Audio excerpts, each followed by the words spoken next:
नमस्कार सभी दर्शकों का स्वागत है फिर से हमारे चैनल में। राष्ट्रपति पुतिन साहब आए और चले भी गए। काफ़ी सारी चर्चा हुई, काफ़ी सारे एग्रीमेंट्स भी हुए। उसके बारे में तो हम चर्चा ज़रूर करेंगे लेकिन जो विवाद हुआ उसके ऊपर आज हम ज़रूर बात करेंगे। अब विवाद तो होगा ही होगा क्योंकि एलओपी को बुलाया नहीं गया, खाने पे भी नहीं बुलाया गया, तो वो विवाद हुआ। साथ-साथ दूसरा एक विवाद और भी हुआ कि जो गिफ्ट मोदी साहब ने पुतिन साहब को दिए एज़ अ दोस्त, एज़ अ फ्रेंड, उसके ऊपर। अभी काफ़ी सारी चीज़ें गिफ्ट में है सर, जैसे कि उन्होंने आसाम की चाय का एक पैकेट दिया है, एक टी का कुछ सेट दिया है चाँदी का, एक चाँदी का घोड़ा दिया है, जो उनके कल्चर में भी गुड सिम्बॉल माना जाता है। फिर कश्मीर का सैफ़रॉन दिया है और सबसे बड़ी बात जो है वो भगवद गीता रशियन लैंग्वेज में ट्रांसलेट की हुई मोदी साहब ने पुतिन साहब को दे दी और फिर हुआ विवाद। तो आज हम इसी के ऊपर चर्चा करेंगे क्योंकि बिना विवाद का तो कुछ समारंभ हो या फिर कोई ऐसे गेस्ट आने की बात हो कंप्लीट ही नहीं होता। तो आज हमने आमंत्रित किया है हमारे विशेष अतिथि राजनीतिक विश्लेषक देवेंद्र कुमार सर को। सर आपका स्वागत है सर। जी, धन्यवाद आपका। सर मुझे तो बहुत हँसी आ रही थी कल जब राहुल गांधी और उनके चेले-चपाटे रूठ गए थे कि खाने पे नहीं बुलाया। उसके बाद वैसे अगर देखिए तो जो प्रोटोकॉल है उसमें एलओपी आते ही नहीं और शशि थरूर को क्यों बुलाया? ये उनका यस, प्रश्न है। अब शशि थरूर जो है वो अ, पार्लियामेंट की जो एक्सटर्नल अफेयर्स की समिति है, उसको हेड करते हैं। तो स्वाभाविक रूप से वो वहाँ पर अपेक्षित हो जाते हैं। बिल्कुल अब सही। एलओपी तो वैसे भी मिलते रहते हैं, ये पता नहीं कहाँ-कहाँ जाके लोगों को मिलकर आ जाते हैं। अब ये सर, रशिया रूस के ये प्रेसिडेंट आए तो उनको मिलना इससे पहले भी सभी को मिल चुके हैं वो। 2-4 करीब-करीब लोगों सभी जो भी मेहमान आते हैं, जो भी अतिथि आते हैं, उनसे मिलते हैं। यस, अब ये जो भोज था उसकी किसी भी सरकारी कार्यक्रम रहेगा तो उसका एक प्रोटोकॉल रहता है और उसमें भी एक विदेश से मेहमान आए हैं, अतिथि आए हैं, वो भी एक ऐसा व्यक्ति जिसके लिए आज भी ऐसा कहा जाता है कि वो किसी के आगे झुकता है नहीं, यस सर, चाहे कुछ भी हो। राइट। ट्रम्प ने कितना भी किया, बैन लगाया, ये किया, वो किया, लेकिन आपको याद होगा जब वहाँ पर ये अलास्का में मिले थे, ट्रम्प और तो हाँ, तो ट्रम्प ने उनका पूरा वो बी-52 का एक फ्लीट ऊपर से जाए ऐसा कुछ डराने की कोशिश भी की थी। परंतु पुतिन किसी से डरते नहीं, ये एक बात है। दूसरा, रूस के साथ भारत की मित्रता, ये आजकल की है नहीं। ये राहुल गांधी को समझना चाहिए कि ये कांग्रेस के समय से ही चली आ रही।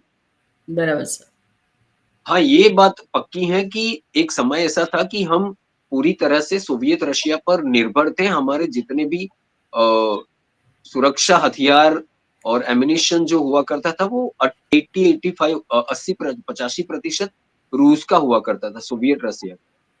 लेकिन अब जो है हम उससे काफ़ी कम हुआ है।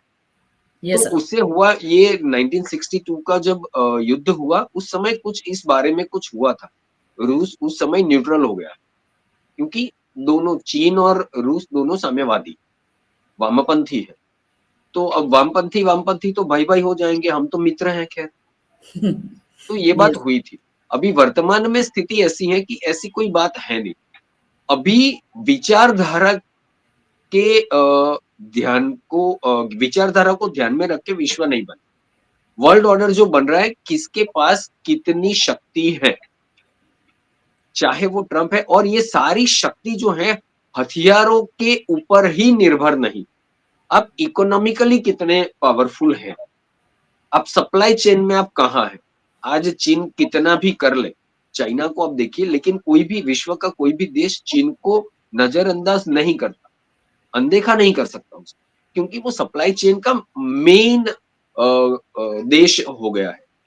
हम हालाँकि अभी तो हमने शुरुआत की है, अगर जब 1978 के आसपास में 70s में जब चीन ने अपने वहाँ पर सुधार किए, उस समय अगर इंदिरा जी और बाकी के जो प्रधानमंत्री थे वो अगर करते, तो शायद हम हमारा जो भारत का जो पोटेंशियल है वो ये था कि हम चीन से आगे होते, परंतु ये हुआ नहीं। हम लाइसेंस राज में ही लगे रहे हैं, लाल फीताशाही में हम यस, लगे रहे।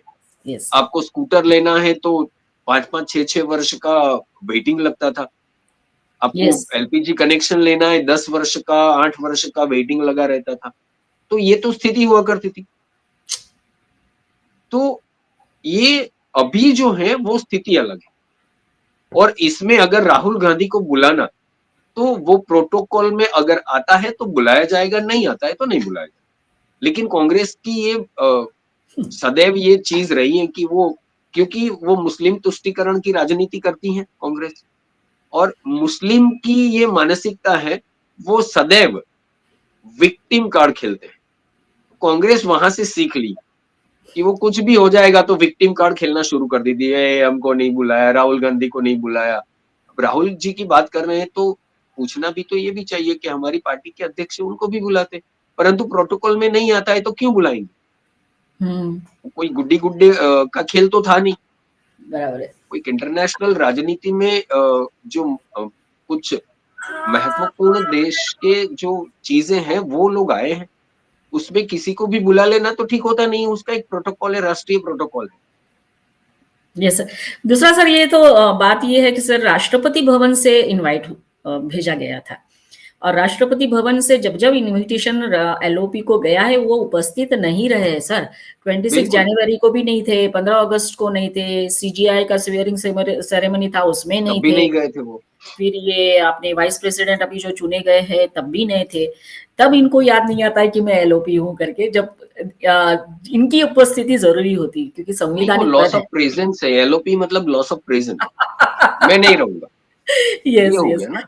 तो आप भी पुतिन क्योंकि के लिए इतना आपने अगर मुझे नहीं बुलाया और अगर पुतिन आए तो मैं और मेरी पार्टी चिल्लाना शुरू कर दी, क्यों नहीं बुलाया? यस, अगर आप यस, बुलाओगे मैं नहीं आऊंगा, राइट। मैं लॉस ऑफ प्रेजेंस। हाँ, दूसरी बात सर ये भी थी ना कि मिल सपोज़ आप इमेजिन करिए कि पुतिन साहब और एलओपी मिलते हैं, तो क्या बात करते हैं सर? वैसे तो वो हमारे भारत के फ़ेवर में कभी बात करते तो है नहीं।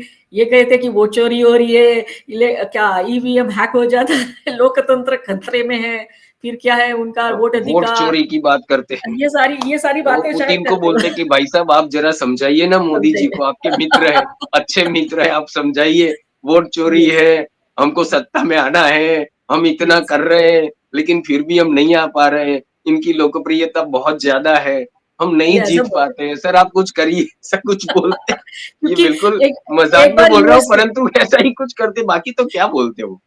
क्योंकि एक बार ये बोल चुके हैं शायद कभी विदेश में कि अभी भारत में लोकतंत्र खतरे में है तो यूएस या फिर हाँ, वेस्टर्न कंट्रीज उन्होंने के बोला था अमेरिका को और यूरोप को इंटरवीन करना चाहिए, ऐसा बोला था उन्होंने। बोला था तो हो सकता है वेस्टर्न यहाँ पे भी कंट्री को बोलते इंटरवीन करना चाहिए, ऐसा बोला है। यस यस अब तो पुतिन तो शॉक हो जाते हैं फिर कि भाई ये क्या बोल रहा है मेरे नहीं, दोस्त के वो शायद खिलाफ पुतिन बोलते भैया शांति रख, मेरे यहाँ पर भी लोकतंत्र का कुछ ऐसा ही है। यस तो एनीवे सर अभी बात बहुत सीरियस करते हैं क्योंकि जब गिफ्ट दिए गए ना सर उसमें सबसे जो इम्पोर्टेंट गिफ्ट दिया गया है वो है श्रीमद् भगवत गीता जिसके बारे में कल एक नेता ने कुछ बोला है सर सीपीआई के नेता हैं हनन मुल्ला, हनन 9 मुल्ला बार सांसद रह चुके हैं वो। हाँ तो उन्होंने बोला है कि जो उनके पास अवेलेबल माल था माल शब्द यूज किया है वो दे दिया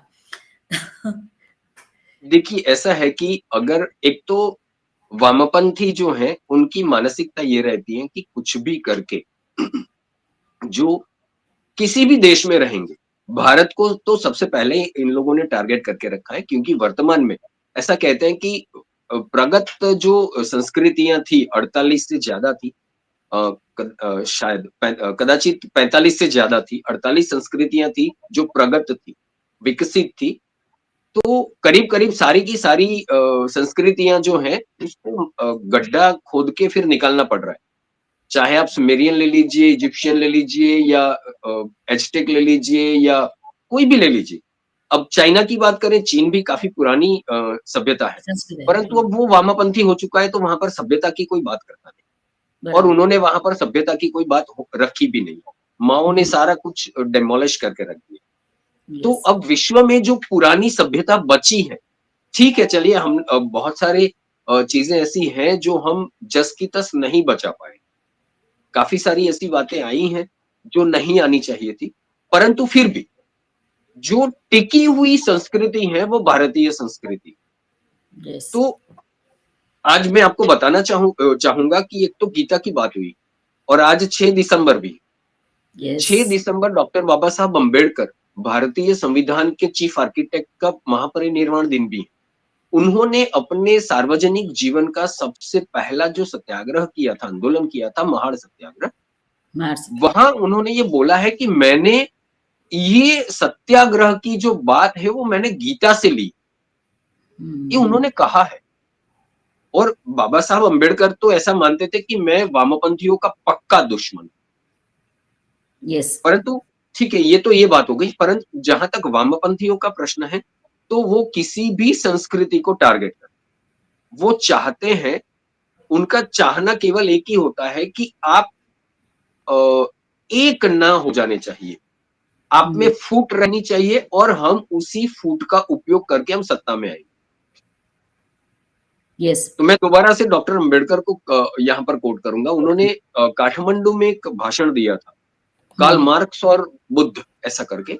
तो उन्होंने हुँ, ये बोला था कि मैं सदैव ये पूछता हूँ और इसका आंसर आज तक कोई वामपंथी नहीं दे पाया कि चलिए आपने सर्वहारा का क्रांति कर लिया, फिर आप सत्ता में आ गए। सत्ता में आने के बाद आप करोगे क्या?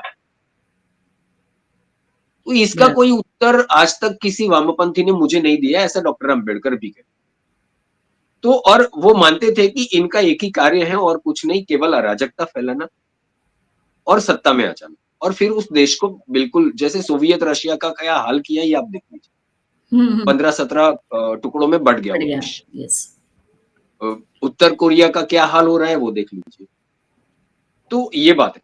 दूसरा जो हनन मुल्ला है, उनको ये पता होना चाहिए कि वो उन्होंने संविधान की शपथ ली, 9 बार ली और वो भारत के थे, भारत के सांसद थे और भारत की विश्व का ये एक ही ऐसा पुस्तक है जिसकी जन्म जयंती मनाई जाती है। यस, विश्व का एकमात्र पुस्तक है। ऐसे चाहे आप महात्मा थोरो ले लीजिए, आइंस्टाइन ले लीजिए या कोई भी विश्व का ऐसा फिलोसोफर ले लीजिए या कुछ साइंटिस्ट ले लीजिए, थोरो तो अपने सर पर रखकर नाचा है वो। उन्होंने ना मतलब इतना महिमा मंडन किया थोरो ने। तो इनको पता नहीं चलता कि ये गीता के बारे में ये माल नहीं है, ये विश्व को मार्गदर्शन देने वाला तत्वज्ञान है। बराबर है ये सर। वामपंथ की विचारधारा जो है वो हो सकता है किसी अ, अ, चोर बाजार का माल हो सकता है। मार्क्स से चुरा कर लाए फिर माओ के पास जाकर चुरा कर ले आए। ये वामपंथ अगर चुराया हुआ चोर बाजार का माल हो सकता है। क्योंकि मैं आपको बताऊँ केरला के एक राजा थे मैं अब भी नाम उनका भूल गया। झकासी शायद। उन्होंने कार्ल मार्क्स के जन्म से 65 वर्ष पूर्व केरला में जो ये वामपंथी कहते हैं मजदूर और किसानों को एकत्रित करके उनके हक के लिए लड़ाई करना और उनका राज्य हो, ऐसा वो भारत में कार्ल मार्क्स के पैदा होने से 65 वर्ष पूर्व कर चुके।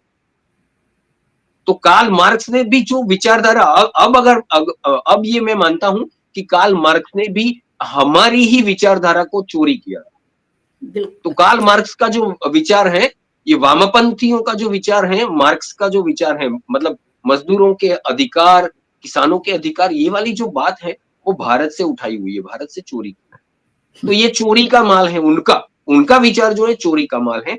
श्रीमद् भगवत गीता, वो पूरे विश्व को, ब्रह्मांड को मार्गदर्शन देने वाला तत्वज्ञान है। जहाँ यस, पर भगवान स्वयं बोल रहे हैं, श्री भगवान उवाच होता है। यस, वहाँ पर कोई दूत आकर नहीं बोलता। राइट, भगवान ने मुझे बताया और मैं बता रहा हूँ ऐसा नहीं कहता हूँ। और यस, सबसे बड़ी बात श्रीमद् भगवत गीता की ये है कि 700 श्लोक सिदंती मम गात्राणि मुखञ्च परिशुष्यति कह के जब अर्जुन बैठ जाता है कि सामने तो मेरे ही परिवार वाले लोग बैठे हैं, किससे लड़ूं? और फिर अंत में जब वो करिष्ये वचन नस्तोम स्मृतिर्लब्धा कहकर जो वो स्वीकार करता है कि आप जो कहोगे वो करूँगा। लेकिन इस भगवान क्या कहते हैं? यथेच्छसि तथा कुरु। ये श्रीमद् हुँ, भगवत गीता का तत्वज्ञान है।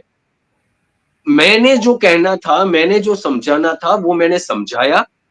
अब यथेच्छसि तथा कुरु। तुझे जो उचित लगता है वो कर। इतना फ्रीडम इस तत्व ज्ञान में। बिल्कुल सर। और मैं ये एक तो ये स्वातंत्र्य की बात करता हूँ कि भगवान हम अपने भक्त पर इतना स्वातंत्र्य रखते हैं, इतना। और दूसरी बात, सारी बात कहने के बाद उनको मुझ पर, यानी अगर मैं अपने आप को अर्जुन मान लूं, तो उनको मुझ पर विश्वास है कि मैंने जो कहना था वो कह दिया। यथेच्छसि तथा कुरु। उसमें से जो तुझे अच्छा लगा वो कर। यस। और बीच में ये कहा है, मम वर्तमानु वर्तन्ते मनुष्याः पार्थ सर्वश। मैंने जो कहा है, मैंने जो जैसे जिया है ऐसे अगर जीता है तो मनुष्य है। बराबर तो है ये सर। श्रीमद् भगवत गीता कोई माल नहीं है, ना चोरी का है। ये विश्व को मार्गदर्शन देगा। ये श्रीमद् भगवत गीता कहती है, ममैवांशो जीवलोके। पूरे विश्व में जो भी है ना, जीवलोक में जितने भी हैं, सब मेरे अंश है। दुनिया का, विश्व का कोई विचार, कोई भी, इवन कोई भी उपासना पद्धति ये नहीं कहती बराबर। कि जो है सब मेरे अंश है। यस। श्रीमद् भगवत गीता ये कहती है कि अहं वैश्वानरो भूत्वा, मैं प्रत्येक जीव मात्र में वैश्वानर के रूप में बैठा हूं। ये श्रीमद् ये भगवत गीता कहती है। और यही बात श्रीमद् सर। भगवत गीता। हाँ सॉरी सर। हाँ हाँ, जी जी। यही बात सर शायद स्वामी विवेकानंद जी ने शिकागो स्पीच में कही थी कि बिल्कुल। गीता से ही कोट किया था उन्होंने। हम्म। क्योंकि देखिए, स्वामी विवेकानंद जी की जो बात है, तो विश्व में पहली बार ऐसा हुआ। ये पूरा हमारा जो ये 1000 वर्ष का जो कालखंड है, जिसमें हम्म। हम स्वाधीन नहीं रहे। वो मुगल आए, फिर इस्लामिक आक्रांता आए, फिर ये ईसाई, अंग्रेज और डच आए, फिर फ्रेंच आए। ये लोग जो आकर कुछ-कुछ चीज़ों में हमें आक्रांत किया, हमारी संस्कृति को तोड़ने का प्रयास किया। उसके बाद पहली बार ऐसा हुआ है। उसके बाद मैं बोल रहा हूँ, हाँ हाँ इससे सर। पहले पूरे विश्व में भारत की बात होती थी। चीन से बिल्कुल सर। फाहियान आता है। 400 घोड़ों पर लादकर वो मैन्युस्क्रिप्ट ले जाता है। 1-2 घोड़े नहीं, 400 घोड़े। उसके बाद इत्सिंग आया था। 80 घोड़े पर लादकर वो मैन्युस्क्रिप्ट ले गया। 6000 किलोमीटर चलकर वो भारत आया। हम्म। भारत का ही ज्ञान अरब में गया यहाँ से। क्योंकि भारत के जो व्यापारी थे, वो चीन, ईडन, मतलब अरब कंट्रीज में भी थे और यूरोप तक फैले हुए थे, अफ्रीका तक थे। ये कहते हैं कि वास्को डी गामा को लेकर आने वाला, ये वास्तविकता भी है। वास्को डी गामा को भारत तक लेकर आने वाला कांजी भाई, वो गुजराती थे। मतलब यस। ये भारत की बात जो होती थी, परंतु उसके बाद जो हुआ, जो अ, तो भारत के विचार को पूरे विश्व में प्रस्थापित किया, तो वो स्वामी विवेकानंद जी। और बिल्कुल ये सर। जो वामपंथी जो श्रीमद् भगवत गीता को टारगेट करते हैं, तो इनको ये समझना चाहिए कि भाई साहब, ये भारत है। भारत भगवत गीता से चलता है। यहाँ पर प्रत्येक व्यक्ति दूसरे का सम्मान करता है। Yes sir. और ये सम्मान करने के पीछे उसको, उसका विचार जो रहता है यही रहता है कि उसमें राम है ना, मैं राम को, वो आते हैं मिलते हैं तो क्या कहते हैं, राम राम। मतलब मेरे अंदर जो राम बैठा है, मैं उसको नमस्कार करता हूँ। तो ये श्रीमद् भगवत गीता का विचार है। भारत की संस्कृति जो है, वो विश्व के सबसे ज्यादा भाषाओं में अगर किसी धर्म ग्रंथ का अनुवाद हुआ है, मैं श्रीमद् भगवत गीता को मानव्य का ग्रंथ कहता हूँ। बिल्कुल सर, है ना। ये भारत का ग्रंथ केवल नहीं है, ये मानव्य का ग्रंथ है। ये व्यक्ति को, मानवी को मानव कैसा होना चाहिए ये सिखाता है। तो ये इसीलिए सर मानवीय का जो ग्रंथ है, तो इनको तो एक ही चीज, इनको कुछ भी करके भारत की संस्कृति को टारगेट करना है। प्रधानमंत्री नरेंद्र मोदी को कुछ भी करके उनका अपमान करना है। जिस प्रकार से उन्होंने ये भी बोला कि चाय है तो चाय पिलाओगे। तो ये क्या आसाम में जो चाय पत्ती बनाते हैं, जो चाय के बागान हैं, क्या उनके लिए उनका अपमान नहीं है ये? बराबर। बिल्कुल सर। क्या आप ये आपका आपकी मानसिकता ये है कि एक सामान्य व्यक्ति भारत का प्रधानमंत्री नहीं बनना चाहिए? 10 जनपद में जो पैदा होगा वही बनेगा क्या? यस। सफदरजंग रोड पे जो पैदा होगा वही बनेगा भारत का प्रधानमंत्री क्या? क्या वो लालू प्रसाद यादव के घर पे पैदा होगा वही बनेगा मंत्री? या मुलायम सिंह यादव के घर पे कोई अगर जन्म लेगा तो क्या वही बनेगा? या स्टालिन के घर पे पैदा होगा तो वही बनेगा क्या? राइट।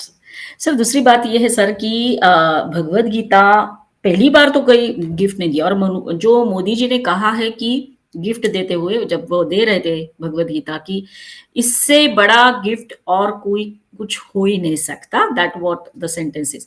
दूसरी बात सर, ये रशिया में आई थिंक 2011 में कुछ केस चला था भगवत गीता के ऊपर, तो वहां हम्म। की कोर्ट ने इसको खारिज कर दिया था कि किसी ने केस किया था कि भगवत गीता जो है वो जस्ट एक मिनट सर, मैंने वो पढ़ा, उसमें वो उन्होंने केस किया था और बाद में जजमेंट आया था, लीगल चैलेंज किया था इन टॉम्स्क साइबेरिया में।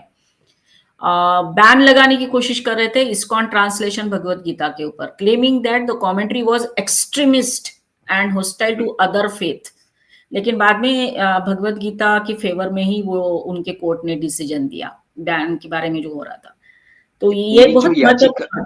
हाँ सर, ये ये बहुत। ये दो 2011 के आसपास का जो समय है, उस वो जो समय था वो वहां पर अभी भी थोड़ा बहुत वामपंथ रूस में बचा हुआ है। ये सर। तो ये सारे वही लोग हैं। दूसरे जो हैं वो वहां के जो एक्सट्रीमिस्ट हैं, यस। जो अतिवादी वहां के जो हैं, उनको ये लगता है कि श्रीमद् भगवत गीता ऐसा 2011 में उन्होंने एक याचिका डाली थी, 2012 में रूस की सुप्रीम कोर्ट ने खारिज कर दिया।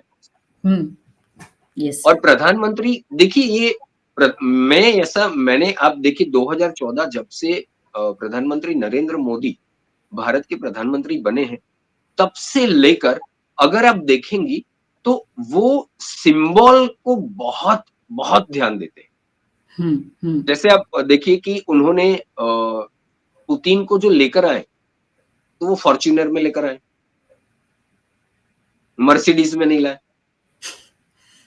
यस। वो जर्मन में बनती है, जर्मनी मेड इन जर्मनी है। रेंज रोवर में नहीं लाए क्योंकि वो है टाटा की, लेकिन वो बनती इंग्लैंड में है।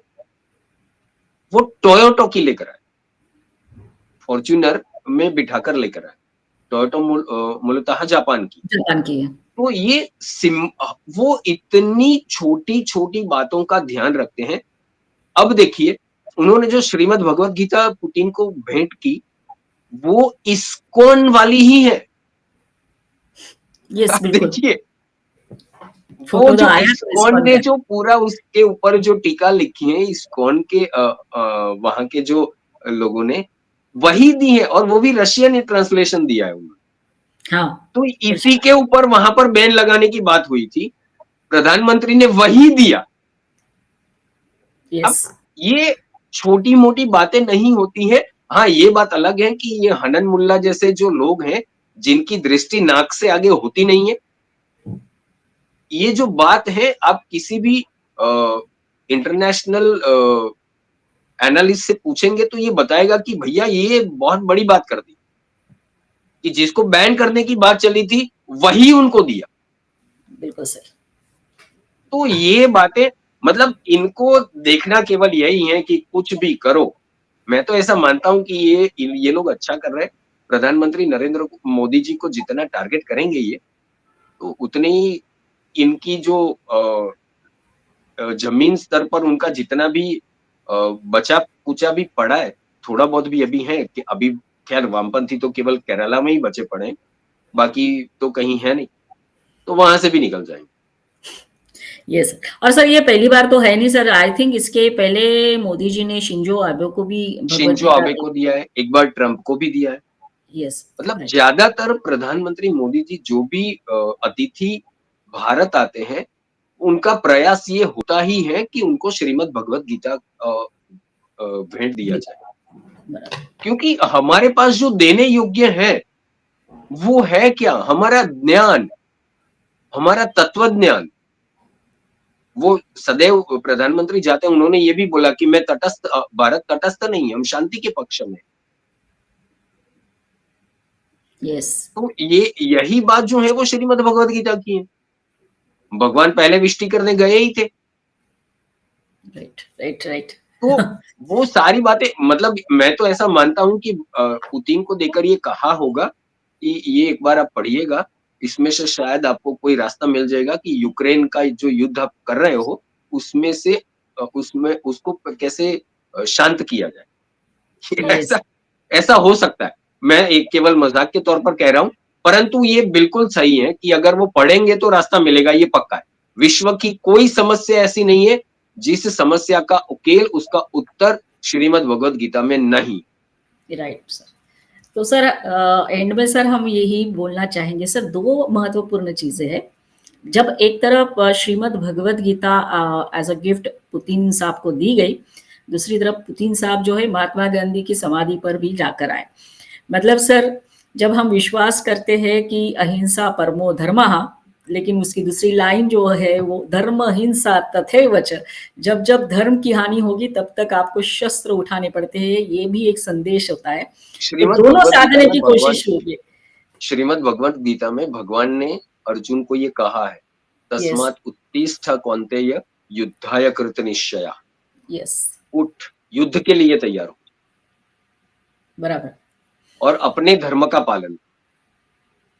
Yes, that. So anyway sir, जिनको विवाद करने की बस सर आदत है, वो विवाद तो करते ही रहेंगे, चाहे खाना हो, गिफ्ट हो, बुलाना हो तो वो तो जाएगा नहीं। लेकिन सर ये लोग खुद अपने मुंह पर गिर जाते हैं, जो भी बोलते हैं, राहुल गांधी हो या फिर जो जिनका नाम आप ले रहे हैं वो। तो हनन आज मुल्ला है सीपीआई हाँ, के। नटबुल्ला, यस। तो सर जब राहुल गांधी जयशंकर साहब को बोल रहे थे कि वो यूएस गए थे तब कि मोदी से मिलने की कुछ तारीख लेने गए हैं, ट्रम्प के साथ मिलने गए हैं, तो अभी खुद जो है वो रेड फेस हो गए कि उनको मिलने नहीं दिया, उनको मिलने नहीं दिया। तो that was the thing. So anyway sir, thank you very much. आज आप हमारे साथ जुड़े और सभी दर्शकों को कहेंगे कि हमारा आज का वीडियो ज़रूर देखिए, लाइक करिए, शेयर करिए, कमेंट करिए और सब्सक्राइब करते रहिए हमारे चैनल को। थैंक यू वंस अगेन, धन्यवाद सर। जय हिंद सर, आपका भी वंदे धन्यवाद मातरम। प्रशांत। जय हिंद, वंदे मातरम। ये सर, वंदे मातरम पे चर्चा है सर लोकसभा में मंगलवार को। हाँ, 10 घंटे की चर्चा है। Yes, yes. Thank you sir. जी, धन्यवाद।